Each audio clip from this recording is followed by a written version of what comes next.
It's finally time to meet up with everyone!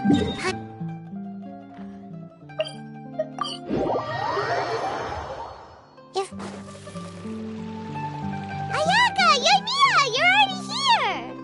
Good morning. Xavier said yesterday afternoon went well. Yeah, and how about you, Ayaka? What were you up to yesterday? After we split up, Ayato went to see Udex Nervillette at the Palais Marmonia. I was originally thinking of going with him, but he said he could manage it himself. He told me to go see the sights around Fontaine and to enjoy the local culture. So I rode the aquabus with Yoimiya and visited the Opera House on Aranias Island. Yeah, you wouldn't believe what we saw there! 2 mechanical puppets that were dancing together! You've already seen them, right? Yeah, those two! Amazing, aren't they? We sat and watched for quite a while. It was mesmerizing, like we could keep watching them forever. Oh, it was the same for us the first time we saw them, too! Afterwards, we went swimming at the beach! Well, diving, to be exact. It was the first time I ever breathed underwater! I held Ayaka's hand and we counted down together.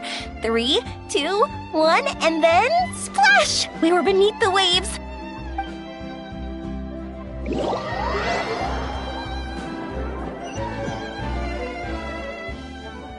At first, I didn't dare to open my mouth. But once I couldn't hold my breath any longer, I decided to take a big breath in. Turns out the water wasn't as salty as I imagined. It didn't really taste like anything at all. Before I knew it, I was breathing like normal down there. It was an amazing feeling. Ayaka said I was too nervous and needed to loosen my grip. She got used to everything way faster than I did. I knew that the Traveler could do it, so I had no doubt we could do it too. That helped me feel at ease as soon as we dove in. The underwater world in Fontaine truly is beautiful. I love seeing the romaritime flowers blossoming underwater, like little candles lighting up the streets at night. Yeah, and there were so many creatures that we've never seen in Inazuma. Like those fish that shimmer like a sword blade. Whoosh! Oh, and those big fish that call when they see people. Ooh. Oh, you mean Hunter's Rays and Blubber Beasts! I just love the name Blubber Beast. Just wait till Pops and the others hear about this. They probably won't believe a word I say.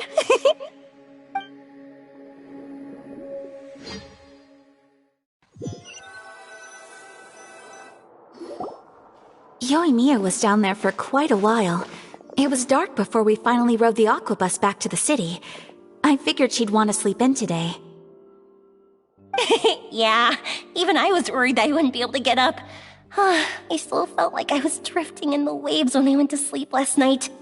But as soon as I woke up today, I remembered that we'd all be shooting a film together, and I was ready to go. Speaking of the film, where's everybody else?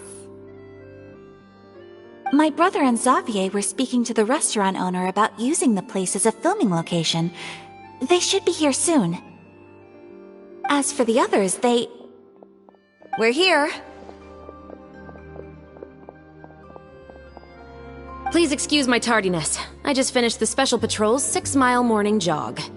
Wait, 6 miles? I'm so tired. I heard you all chatting, so I decided to come down.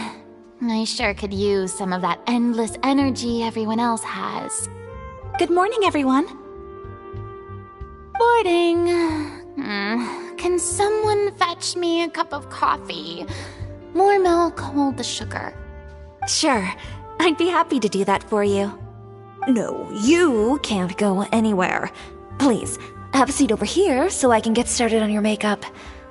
The last thing I want is coffee stains on my costumes. I can get the coffee. It's the perfect job for an assistant.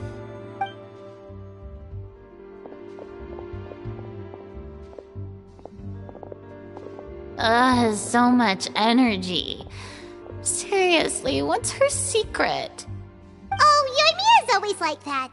But you sure look exhausted, Farina. It's because you're not used to waking up so early, huh? Of course not. I spent the whole night reading the novel from cover to cover, marking sections that either need to be omitted or adapted. Wow, Paimon didn't expect you to be so thorough. Well, I was the biggest star in all of Fontaine after all. It takes more than just a pretty face to earn a reputation like that. I know how to get serious when the situation calls for it. I went all out when I was acting as an Archon, so why wouldn't I do the same for my own life? Here's your coffee, Director Farina.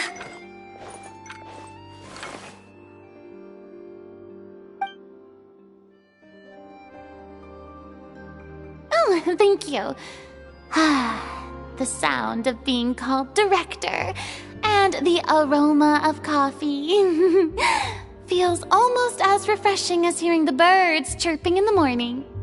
Oh, it seems everyone has managed to arrive on time. We've reached an agreement with the restaurant owner. We are free to use the second floor to shoot our film. Really? That's great! He is really looking forward to our film, and hopes that providing his restaurant as a filming location will attract more customers. Well then, Mr. Xavier, I'll leave the rest to you.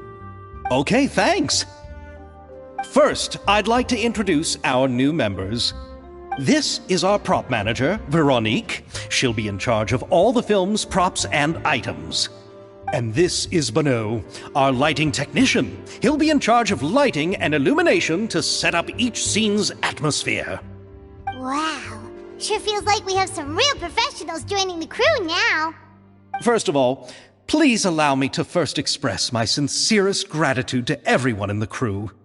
When my investor informed me yesterday that he wouldn't be able to provide the funds, I really thought that this was the nail in the coffin for this film. I had no idea that I'd find so many people willing to help me on such short notice. Thank you. Thank you all from the bottom of my heart. No need to be so cordial, Mr. Xavier. We're all honored to be a part of this. Your works made a profound impression on me when I saw them back in Inazuma. I am sure that someday, this film will be remembered as a prime example of cultural exchange between Fontaine and Inazuma. Yes, the story is the reason I agreed to join. I can't bear to even imagine what this film would look like without the very best director. Anyway, I would like to make a promise to everyone that as the producer of this film, I'll do whatever I can to ensure that everything goes as smoothly as possible. This is not just my film. It also embodies the thoughts and feelings of every person here, as well as the endless effort we are about to pour into it. So, without further ado, the Two Musketeers will officially begin filming now! You may take it from here, Director Farina. All right. Listen up, everyone! The first scene takes place when the two young musketeers are living at the Baron's home, still unaware of all that is about to happen to them. We'll need props and lighting to set the scene. Our lead actors can go get their makeup done, and extras, please take this time to go over your positions. Whoa, seems Farina's really kicking things into gear as the director. Is everyone clear? I don't want anyone traipsing around the set like umbrella finches. All right, cameras will start rolling as soon as the set is ready. Let's make a film that'll make some serious waves in Fontaine. Not the kind of waves that drown people. I mean, the good kind of waves. Seems like she's still a bit traumatized by that.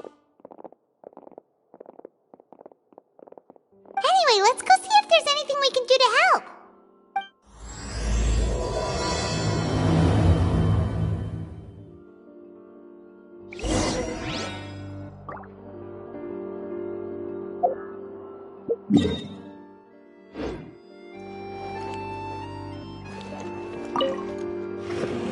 How about here? A little more to the left. You got it. Hey, Yoimiya, do you need a hand? No, I'm fine. You know, doing the lighting is kind of like designing a fireworks show. It's interesting to imagine what kind of atmosphere the lights will create. I heard that the Traveler will be operating the camera and Paimon will be the clapper loader, right? Those roles are just perfect for the two of you. Really? Is that because it'll be easy for Paimon to hold the clapperboard while flying? Well, sure, there's that, but that's not exactly what I meant. I just think that after all your journeys together, you two must have developed a super close bond and just naturally know how to work with each other. If I'm not mistaken, the director will want the cameras rolling as soon as the clapperboard goes clack. Oh, I see. It's amazing to see the magic behind filmmaking. Yoimiya, we need lights over there, too. Oh, on it! I've got to get back to work. Chat with you later. Oh, it's exciting to see so many people working together to bring the film to life. Seems like Yoimiya's really getting into it. But she was right. We do have a super close bond, don't we? Paimon's really happy to hear that.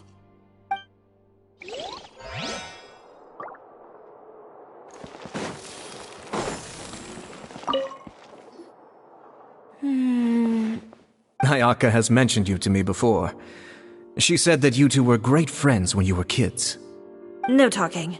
I'm thinking about how to do your eyeshadow. Ah, yes. To help me really look the part. To achieve a more young and naive look for this scene. Are you saying the wrinkles around my eyes are too deep? You just have too much of a calculating look in your eyes. You sure don't mince your words. It seems you really haven't changed much. Quiet.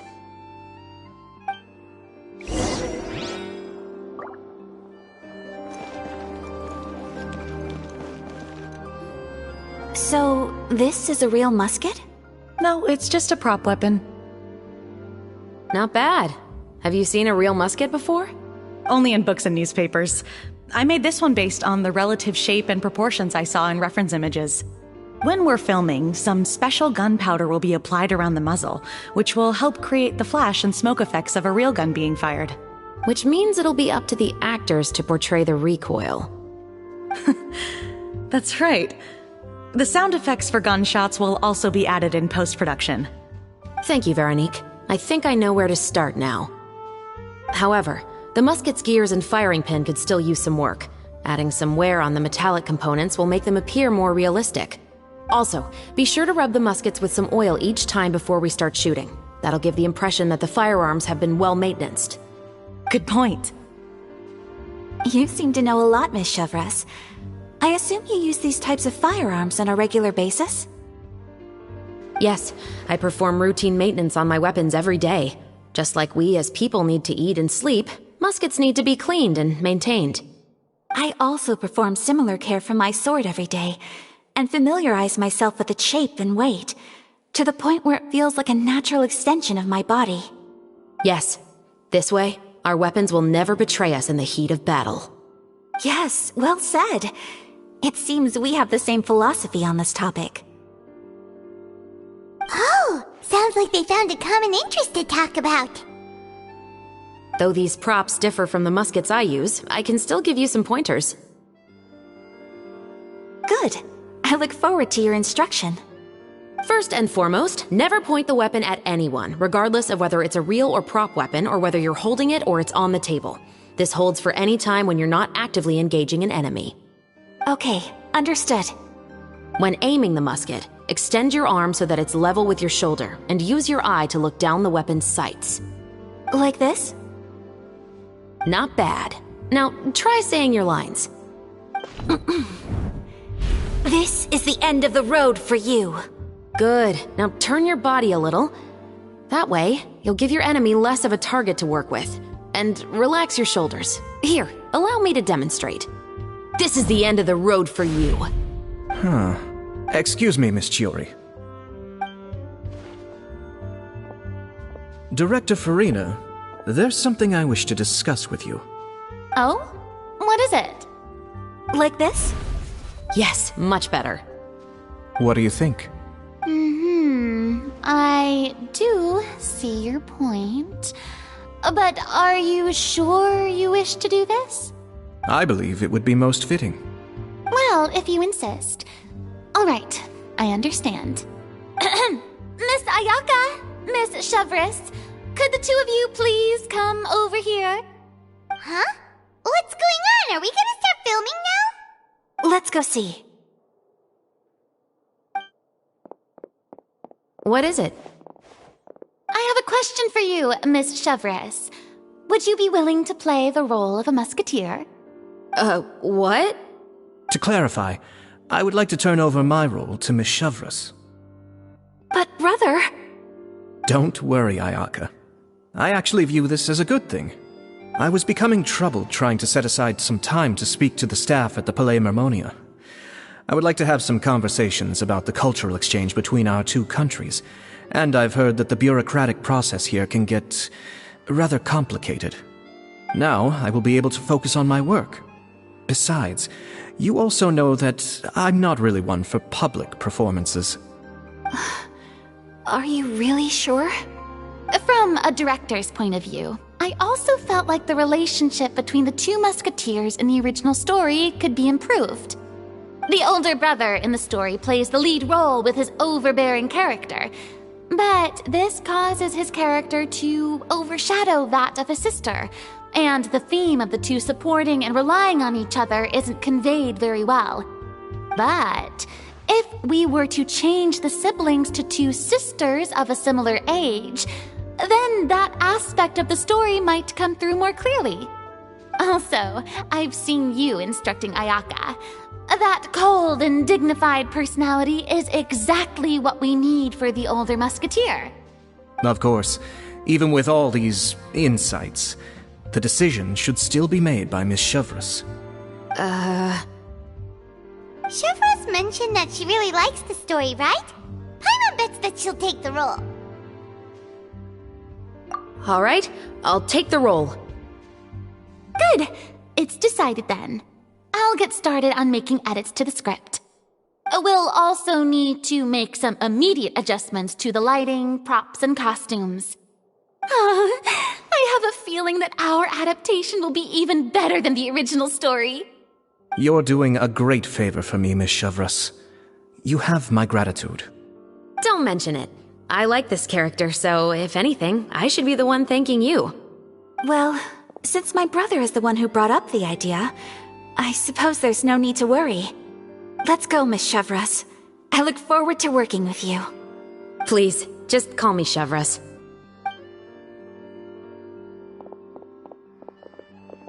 Seems like you're really going out of your way to solve the problem I was having with your makeup. Surely you jest, Chiori. I assure you that I was mostly motivated by a desire to spend more time on formal business.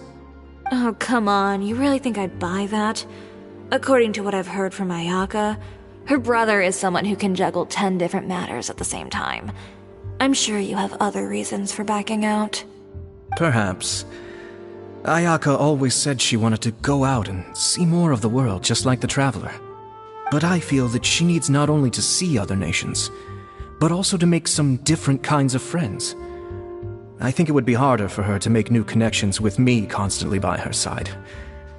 I would like to give her some space. Alright, go on. Spoil her some more. Ayato, it's too bad you're stepping down from the role. Paimon really wanted to see you act as a musketeer. No need to poke fun at me. I'd wager that you also felt that I wasn't the best candidate for the role. It's a little hard for Paimon to imagine you saying those lines. Yes, I've made an appointment to meet some people from the Palais Mermonia. Now, I will have some more time to prepare. Traveler, get the camera ready. Paimon, get the clapperboard. Actors, to your positions. We're about to start shooting the first scene. Go on now. And please take good care of Ayaka. Yep, don't worry. Thank you. I look forward to seeing the film when it's finished. All right, now that we're all here, let me help set the scene for everyone. The first scene takes place when our two main characters are still living at the Baron's estate. They've been ostracized and verbally abused by others in the household, but they still have no idea why. We want to capture how naive and innocent they are, despite their pain. Cherchez will be playing the role of the older sister, Tulip, and Ayaka will be the younger sister, Iris. Be sure to get close-ups of the main characters at the right moment. Silence on the set! Lights! Camera! Act! Let's go! Tulip, Mother's been out for quite a while now. Perhaps she went to pick some flowers on the way home. You know how she loves flowers. Iris, Tulip, I'm home! Mother! You were out for so long, we were beginning to worry about you. I'm sorry, but I'm back now, safe and sound. Here, I brought your favorite treat. Mother, what are those bruises on your hand? Huh? What bruises? Oh, I must have bumped into something while I was working yesterday. But I didn't notice them this morning. Then perhaps they're from when I accidentally tripped when I was out just now. By the way, did you have fun playing at home? What's the matter, Iris? Well, we've realized that no one really wants to play with us. They even took Iris's doll and spat at us. And they even called us names. They said we were... Shh! It's all right, don't worry. Girls, listen to me. It doesn't matter what anyone says. Don't listen to them. No one can define you with such words.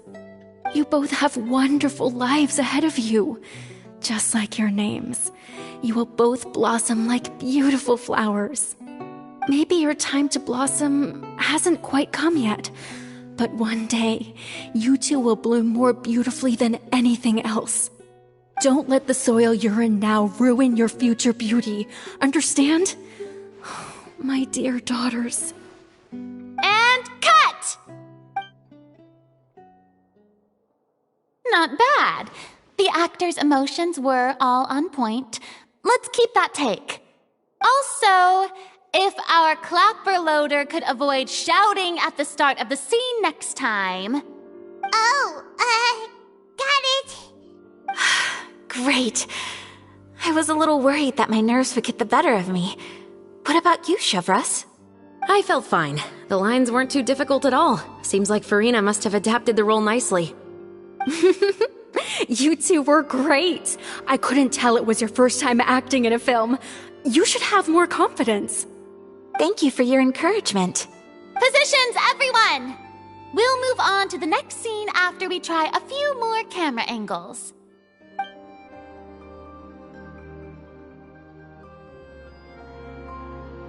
This scene is when our two characters return home, only to discover their mother has been murdered.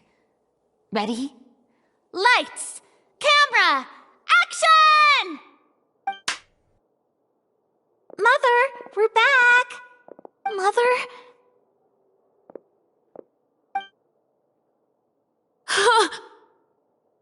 What's wrong, Tulip? Iris, stay away! Huh? Why? What's... Mother! Mother... She's...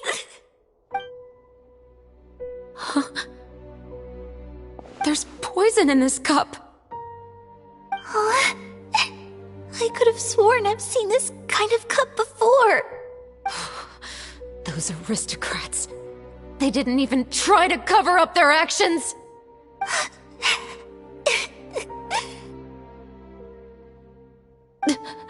Iris, we need to leave this place. Leave? But now that Mother is gone, where can we even go? Anywhere. All I know is that we can't stay in this house.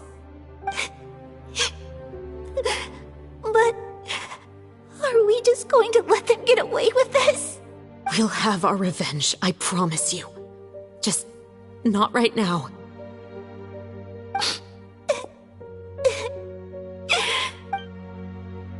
Come on, let's go. No, wait. We can't just leave Mother here like this. At least let me leave this rose with her. That's why we went out in the first place. To buy her this flower. All right. Goodbye, Mother. We'll avenge you. Someday. And cut! Beautiful! Great performance! Oh my, you're so amazing, Ayaka! And were those real tears I saw? How did you do it? I was surprised too. Thank you for the kind compliments.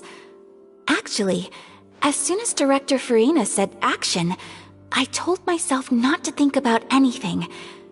I just felt the weight of the moment and became the character. It's quite similar to practicing the art of the sword. You clear your mind and focus only on what's happening in front of you. Ayaka's performance was amazing. Have I discovered an acting prodigy? Pipe down, everyone! We need to move on to the next scene!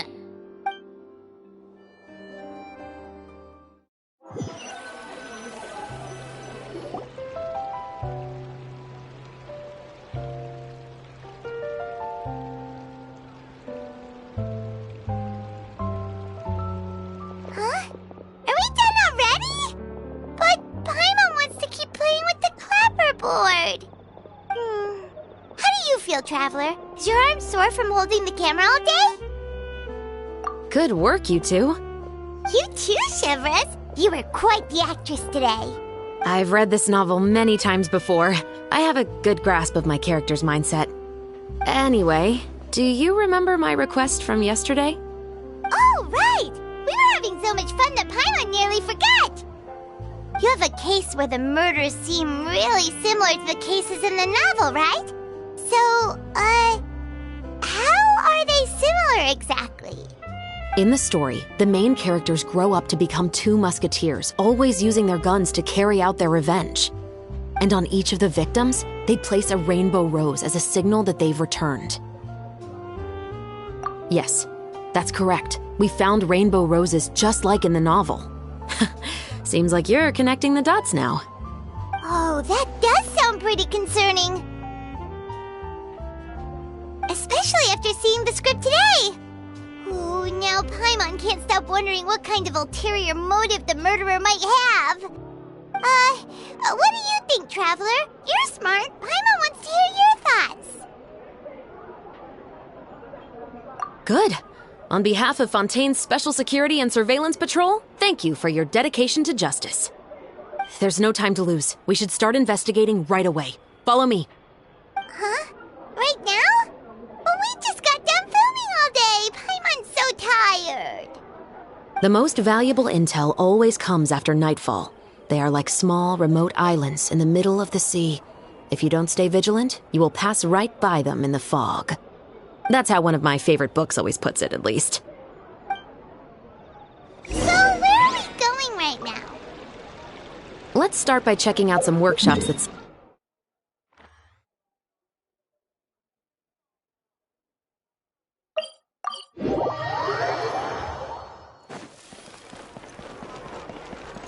Phew!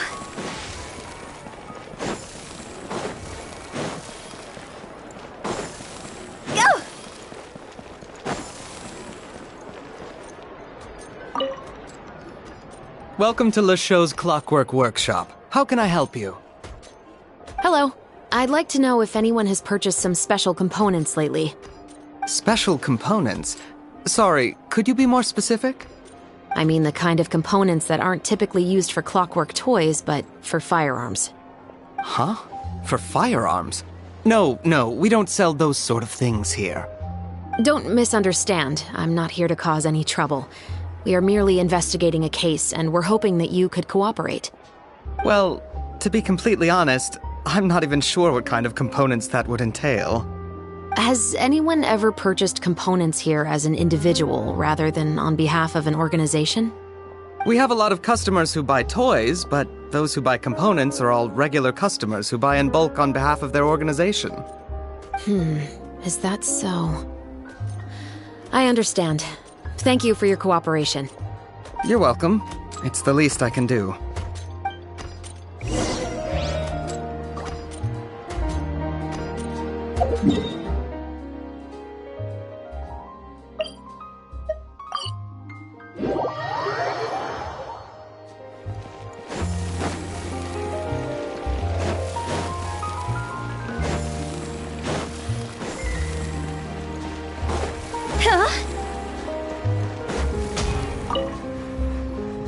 Oh, hey, Chevres.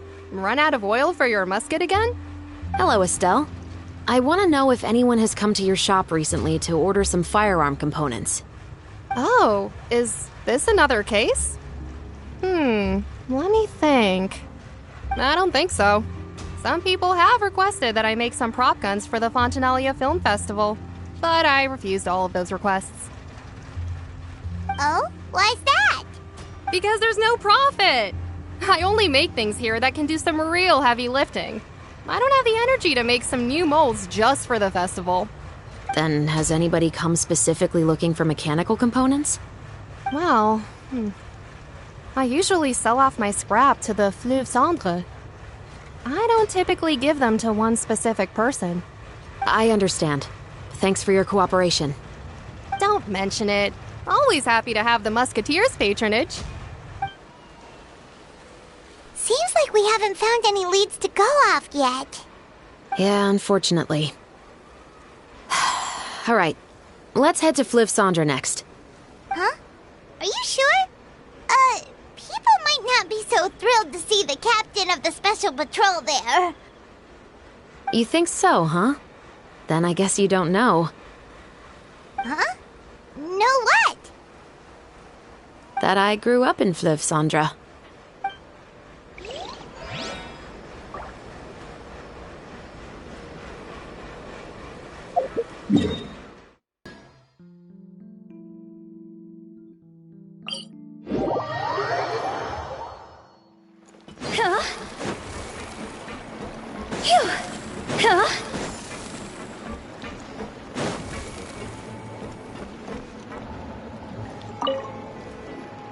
Hello, I'd like to ask some questions. I don't know anything. Don't worry, I'm not here to arrest anybody. You say that now. It's the truth. Here, take this as my guarantee. Wait, did Paimon just see what she thinks she saw? Is the captain of the special patrol bribing a citizen? Seems you're different from the other guards. What do you want to know? Have you heard anything related to muskets in Fleuve cendré lately? Anything at all? Muskets, huh? All I know is that about 2 weeks ago, we started hearing some loud noises at night. So loud that it's been waking me up. Were they gunshots? Possibly. It's hard to tell around here. Someone's house collapsing, a pipe exploding somewhere, it's all the same. But the noises I'm talking about definitely happened after I fell asleep. Do you know where the noises were coming from? I don't remember clearly. Is it that you don't remember, or that you need to think about it some more? You tell me. Then please, think about it some more. She's giving her even more Mora! The noises came from the end of the Southern Waterway. I came out and had a look for myself when I wasn't sleeping well, but I didn't dare get too close. That's all I know. All right, I'll take your word for it. Thanks for the pâte de fruits.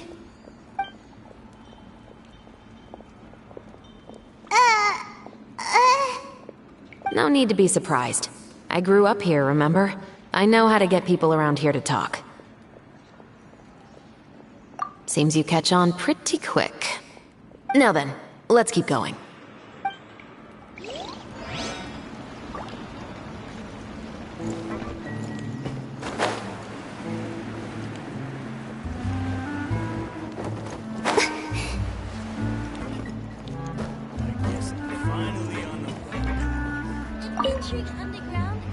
It's been a while, Tetro. Please, just get on with your request. I want to know if you've heard anybody talking about muskets lately. Information isn't free, you know. I've heard that bandits have been extremely active in the countryside recently, and they've been affecting the delivery of goods to Poisson. I can allocate some more manpower to help out with that problem. What do you say? You're still as helpful as ever. One of our men got drunk at dinner about a month ago and lost his gun.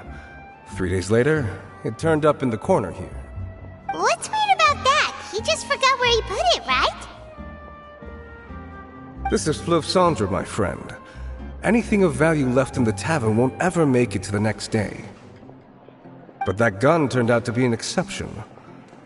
It didn't get any new wear and tear on it, and didn't even appear to have been fired.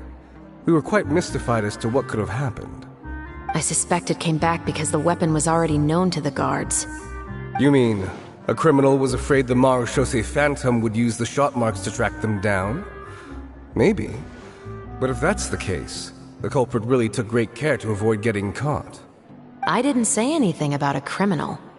In Fleuve, knowing who was killed is as easy as knowing what clothes you're wearing today. It's the guy living in the east side, isn't it?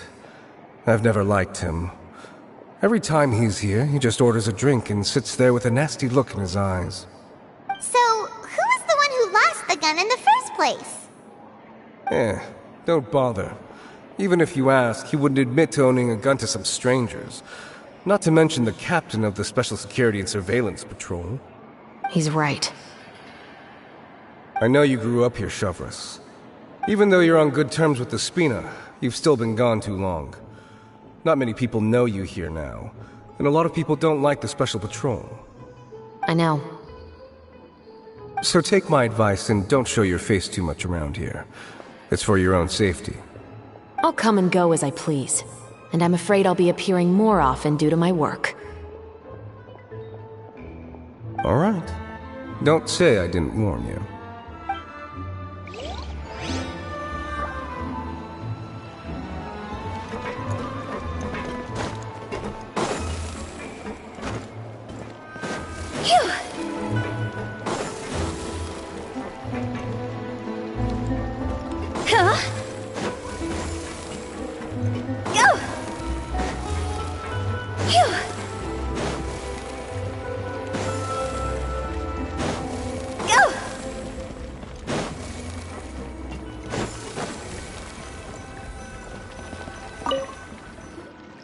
What's all this? Some broken planks and barrels, as well as some liquor bottles? Yes, but have a closer look, Paimon. Even though somebody has purposefully tried to clean them up, these are obviously marks from musket bullets.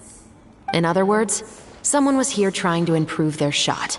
They were using the barrels and bottles for target practice. Could it have been the killer? Your guess is as good as mine.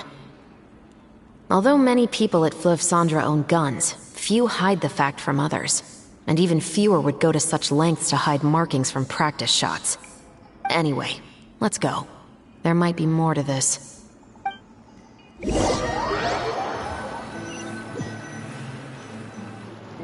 Seems like that's all we'll be able to uncover for today. Paimon feels like we managed to learn a lot more here than up on the surface. Yes. Assuming that everything we found is indeed connected to our suspect, then their timeline was probably something like this. A month ago, our suspect found a gun and took it home to disassemble it. Once he'd figured out its mechanics, he brought it back. In the following weeks, he used some parts to create his own makeshift musket, and took it to the Fleuve for target practice. Then, a few days ago, he found his target and carried out the murder. Once the deed was done, he left a rainbow rose on the body, just like the scene in the novel. That all makes sense to Paimon, but we're still no closer to figuring out the killer's identity! The deceased was a resident of Fleuve. It's said that he was a poor, solitary man. Yeah, That's also something I'm trying to figure out. If we are indeed following the novel, and there's a story behind the murder, then this murder should be an act of vengeance. But according to our investigation, the deceased didn't have any enemies. He was no saint, but no one's heard of a rival who hated him enough to shoot him dead, much less care to leave a rose on his body. What message is the killer trying to convey, and to whom exactly? We've thoroughly investigated that possibility. He claims to have spent the whole day at the Opera House on the day of the murder, and the staff there have confirmed his account. Okay, so he has an alibi. Not only that, he lacks a credible motive as well. He has a family of his own, and both of his parents are still alive. I've looked into his records. He was adopted at the age of 6, and all the proper procedures were followed. There are also records of him at an orphanage before then. In the story, the mother of the 2 musketeers was murdered after the children turned 10. Of course, he could have changed the children's ages, but I don't want to assume anything without evidence. More importantly, I've also had a chat with him in person. He didn't seem like the kind of person who would pull the trigger to kill a man. Then, what should we do now? We have all this new information, but it doesn't help us move forward. Investigations take time. I didn't expect us to catch the culprit in just a single day. How about this? Let's spend the next few days filming with the crew. We can continue the investigation once we're done with the film. I'm sure that given time, new leads will present themselves. Wait, but weren't you saying Intel is like small, remote islands in the middle of the sea just a moment ago? Wouldn't you just miss them if you were to stop looking? Ah, but the book had more than one reference to the islands, Paimon. Oh? What else did it say then? As long as you spend enough time sailing through the fog, you'll eventually come across an island.